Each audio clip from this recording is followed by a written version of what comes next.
मैं मौजूद हूँ अभी नोएडा के सिग्नेचर ब्रिज में। एनसीआर का ये दूसरा सिग्नेचर ब्रिज है और ये जो पूरा पुल है ये वजन इसका है 5000 टन के आसपास में, उससे कहीं ज़्यादा 5000 टन इसलिए कि इसका जो कंक्रीट है उसकी ही वजन उतना है। उसके बाद जो लोग इस पे चलेंगे, जो गाड़ियाँ इस पे चलेगी, उसका जो वजन है वो अलग वजन आएगा। लेकिन ये जो पुल है ये सिर्फ 28 केबल पे जो टिका हुआ है और जो मेरे पीछे आप देख रहे हैं, जो मोटे आपको दिखाई दे रहा है, ये केबल, इसी केबल के भरोसे में ये पूरा का पूरा जो पुल है ये टिका हुआ है। आखिर क्या खास बात है इस पुल में और इस खास केबल में, हम जानते हैं यहाँ के प्रोजेक्ट मैनेजर से, आपको मिलवाते हैं और जानते हैं कि क्या खास है उसका। अमन जी, क्या खास है इस केबल में जो इतना वजनी जो पुल है ये टिका हुआ है उस पे? ये हाई टेंशन स्ट्रैंड है। ये हाई टेंशन स्ट्रैंड से ये केबल जो है बना हुआ है। इसमें नंबर ऑफ़ केबल्स अलग-अलग हैं, जैसा मैंने पहले भी आपको बताया। तो और प्लस इसमें 3 लेयर प्रोटेक्शन है कोरोजन से। जैसे जीआई स्ट्रैंड है। जीआई अपने आप में एक गैल्वनाइज्ड आयरन है, जिंक की कोटिंग है कोरोजन प्रोटेक्शन के लिए। प्लस वैक्स्ड है, वैक्स की कोटिंग है और पीई शीथेड है, पॉलीएथिलीन शीथेड है। 3 लेयर ऑफ प्रोटेक्शन है इसमें। और इस एक स्ट्रैंड की जो कैपेसिटी है वो 26 टन की है। एक स्ट्रैंड 26 टन लोड जो है बियर कर सकती है। और ऐसी इसमें अलग अलग केबल्स में, किसी में 28 स्ट्रैंड हैं, किसी में 26 हैं, किसी में 25 हैं। अलग अलग नंबर ऑफ स्ट्रैंड्स उसमें लगी हुई है। जो डिज़ाइनर जब ब्रिज डिज़ाइन करता है, तो जैसा आपने बताया कि लगभग 5-5.5 हज़ार टन का लोड इस पर है, तो ये तो एक्चुअल लोड है। इससे भी 75% हायर साइड में फैक्टर ऑफ सेफ्टी लेते हुए ये डिज़ाइन किया जाता है।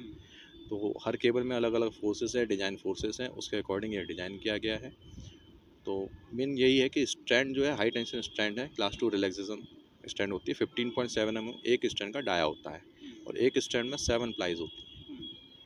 तो उस स्ट्रैंड का ये बना हुआ है। जहाँ तक बात सेफ्टी की है, तो एक फटीग टेस्ट होता है।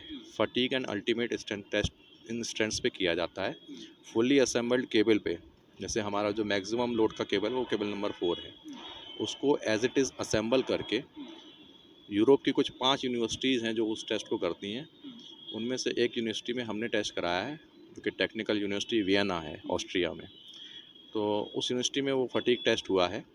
उस टेस्ट में 2 million cycles of loading unloading उस पूरे असेंबल्ड केबल को दी जाती है। देन उसके बाद हम लोग उसका अल्टीमेट टेंसाइल स्ट्रेंथ चेक करते हैं। तो जैसा मैंने बताया, 26 टन इसकी गारंटीड अल्टीमेट टेंसाइल स्ट्रेंथ है, गट्स बोलते हैं उसको। तो उसका 96% मिनिमम स्ट्रेंथ उसकी आनी चाहिए। जो ब्रेकिंग फोर्स आएगा, उस अल्टीमेट टेंसाइल स्ट्रेंथ का 96% मिनिमम होना चाहिए। वो टेस्ट इन केबलों ने सेटिस्फैक्ट्री पास किया हुआ है। वो टेस्ट करने के बाद ही ये यहाँ पे लाई गई हैं स्टैंड।